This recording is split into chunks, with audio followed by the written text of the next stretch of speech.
देखो दोस्तों, आजकल हर चीज़ में सेमीकंडक्टर है। Phone, laptop, washing machine, car, यहाँ तक कि आपके स्मार्ट टॉयलेट की सीट में भी है। हाँ, हाँ, आजकल स्मार्ट टॉयलेट की सीट भी आने लगी है। ये चिप इतना पावरफुल है कि दुनिया के सबसे बड़े देश आपस में लड़ाई कर रहे हैं। अमेरिका, चाइना, ताइवान सबकी दुकान है। और बीच में हम भी हैं जो कह रहे हैं हम भी खेलेंगे। पर सवाल ये है कि क्या हम सिर्फ खेलेंगे या जीतेंगे भी? क्या भारत ग्लोबल चिप वॉर को जीत सकता है? क्योंकि अभी तो इंडिया सिर्फ 0% चिप प्रोड्यूस करता है, सच में 0। ये ऐसे मान लो कि क्रिकेट मैच में सबके पास बैट है और तुम सिर्फ पवेलियन पे बैठ के कमेंट्री कर रहे हो। लेकिन हमारी गवर्नमेंट का कहना है कि हम दुनिया के सेमीकंडक्टर सुपर पावर बनेंगे। चलो जानते हैं कि ये सिर्फ एक इलेक्शन का एक और प्रॉमिस है या सच में ऐसा हो सकता है। चलो पहले रियलिटी जान लेते हैं कि आज 2025 में इंडिया का ग्लोबल सेमीकंडक्टर मार्केट में क्या हाल है। देखो, डिजाइन हमारा स्ट्रॉन्ग पॉइंट है। ग्लोबल सेमीकंडक्टर मार्केट का 20% इंडिया से आता है। मतलब चिप का ब्लूप्रिंट तो हम अच्छे से बना लेते हैं, जैसे कि हम घर का डिजाइन भी अच्छे से बना लेते हैं, लेकिन उसको बनाने के लिए ईंट और सीमेंट हम किसी दूसरे की यूज करते हैं। और ये देखो, मैन्युफैक्चरिंग में जाके हमारा स्कोर ऑलमोस्ट 0 हो जाता है। मतलब हम सिर्फ बनाते नहीं है, सिर्फ असेंबल करते हैं। मतलब हम फॉरेन से आई हुई चिप को उठाते हैं, लगाते हैं और सिर्फ पैकेज करके बेच देते हैं। सोचो जैसे शादी में होता है, हम फॉरेन से बिरयानी मंगवाते हैं, उसमें धनिया पत्ता डालकर रायते के साथ सर्व कर देते हैं। लेकिन असली पैसा और कंट्रोल तो उस बंदे के पास है जो बिरयानी को बनाता है। आज के डेट में चाइना, ताइवान, साउथ कोरिया और अमेरिका के पास है वो बिरयानी बनाने वाली फैक्ट्रीज।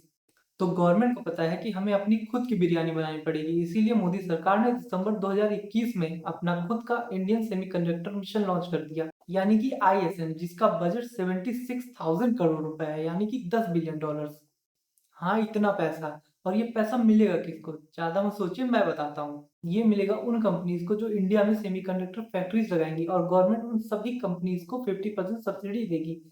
यानी कि लैंड, वाटर, इलेक्ट्रिसिटी सब में सब्सिडी। ऐसा समझ लो, जो कंपनी चिप फैक्ट्री लगाने के लिए 1 लाख करोड़ रुपए खर्चा करेगी, उससे सरकार 50,000 करोड़ रुपए देगी। और जो उसको टैक्स देना पड़ेगा वो भी कम ही देना पड़ेगा। इतना ही नहीं, नए तरीके के चिप्स बनाने के लिए रिसर्च को भी फंडिंग मिलेगी। गवर्नमेंट का उत्साह देखकर तो अच्छा लगता है, लेकिन सेमीकंडक्टर इंडस्ट्री में एंट्री लेना रॉकेट साइंस से भी ज्यादा मुश्किल है। अब हमारे कंपटीशन को देखते हैं, और ये कंपटीशन कोई लोकल पंचायत का इलेक्शन नहीं है, बल्कि वर्ल्ड कप का फाइनल है।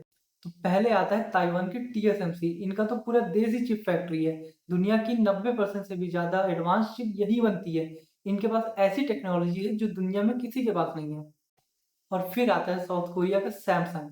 ये तो बड़े भाई हैं, ये तो चिप भी बनाते हैं, फोन भी बनाते हैं, फ्रिज भी बनाते हैं, सब कुछ बनाते हैं। फिर आता है इंटेल। वो तो सबके पिताजी हैं, उन्होंने ही इस गेम की शुरुआत की थी और वो अपना पूरा प्रोडक्शन चाइना से वापस लाना चाहते हैं। इंडिया के पास एक बहुत अच्छा मौका है। तो हम नए प्लेयर्स हैं जिनके पास पैसा तो है, लेकिन एक्सपीरियंस और टेक्नोलॉजी नहीं। ऐसा लगता है कोई नया क्रिकेटर ऑस्ट्रेलिया के अगेंस्ट खड़ा हो गया है, जिसके पास बैटिंग तो आती है, लेकिन उसे पिच की कंडीशन का एक्सपीरियंस ही नहीं है। लेकिन दोस्तों, हमारे पास ऐसे कुछ एडवांटेजेस भी हैं जिसको हम बिल्कुल भी इग्नोर नहीं कर सकते हैं। पहले तो हमारा टैलेंट। हमारे पास दुनिया का एक नंबर का इंजीनियरिंग टैलेंट है।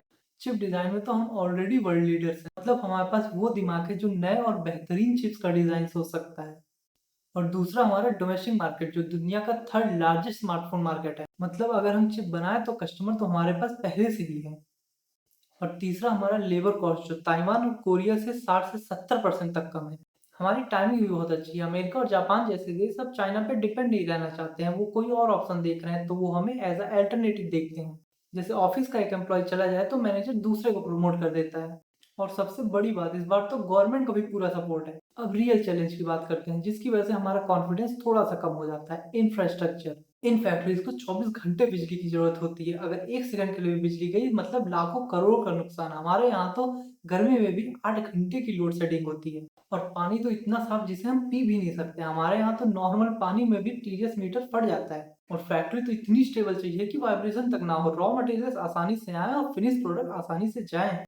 चिप टेक्नीशियन से लेकर के सप्लायर्स तक हमारे पास सबकी कमी है। हमको सब कुछ पूरा स्क्रैच से बनाना है। इंटेल को तो यूएस में वाटर प्यूरिफिकेशन सिस्टम लगाने में ही 2 एक्स्ट्रा साल लग गए, और हम यहाँ चाहते हैं 2026 में प्रोडक्शन स्टार्ट हो जाए। सेमीकंडक्टर मैन्युफैक्चरिंग थाली बनाने जैसा है। आपको सिर्फ रोटी नहीं बनानी है, आपको दाल, चावल, सब्जी, अचार सब कुछ बनाना है और उस थाली में रखना है। आखिर कितना इंतजार करना पड़ेगा अपना खुद का मेड इन इंडिया चिप देखने के लिए? देखो, 2027-28 तक पहली मेजर चिप पैकेजिंग या टेस्टिंग यूनिट तो शुरू हो सकती है। मतलब बिरयानी तो नहीं बना पाएंगे, लेकिन उसे गार्निश करके सर्व जरूर कर पाएंगे। 2029-30 तक अगर सब कुछ ठीक चला तो पहला चिप मैन्युफैक्चरिंग प्लांट शुरू हो सकता है। और वो भी शायद एडवांस चिप नहीं, बल्कि वो चिप जो फ्रिज, एसी, कार इन सब में यूज होती है वही बन पाएंगी। 2035 तक जाके हम कहीं ताइवान और साउथ कोरिया जैसे लीडर्स के साथ एडवांस चिप बनाने की रेस में शामिल हो सकते हैं।